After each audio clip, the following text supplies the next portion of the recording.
There's nothing like hanging out with family and friends, but what's even better is hanging out with family and friends and a giant grilled cast iron cookie with the flavors of s'mores and your favorite berry crumble. I think you guys are gonna really like this one.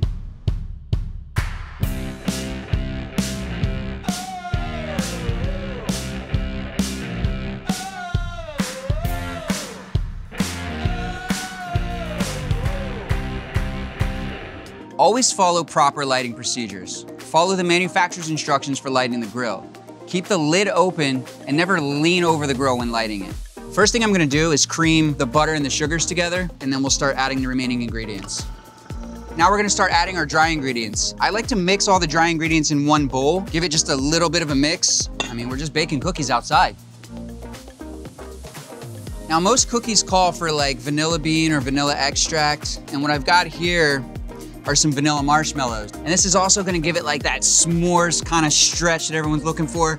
So we'll add all the chocolate into the batter as well. Just let it mix for like a couple seconds. We're ready to go in the cast iron. I've got my grill set at about 350 degrees Fahrenheit. And then I'm just gonna take my rubber spatula and smooth it out into the cast iron pan until it's nice and even.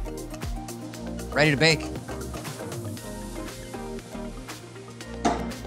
So I'm putting this on the side of the grill that's actually off so that there's indirect heat. So we'll close this. We want to keep all that heat inside the grill, and we don't want to open this grill for at least 20 minutes. So just let that thing do its thing. Now we're gonna make our berry compote. I've got 3 cups of berries. Now for every cup of berries, you need about 1 teaspoon of cornstarch. Next thing I'm gonna add is 1 vanilla bean. And then I've also got some blood oranges. And then last, I'm gonna add about ½ a cup of sugar.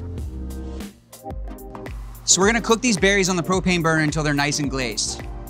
So after the berries are finished cooking, the cookies finished baking, we're gonna marry all these things together. And the finishing touch, some broken up graham crackers to give it that crumble texture. This thing is done and I think the girls are gonna love it. All I gotta do is go light that propane fire pit, set this thing down, and enjoy dessert by the fire. It's really good. Cheers to you. Cheers. Thank you. For more recipes like this, go to propane.com/families and see recipes and videos that Brian and I have put together just for you.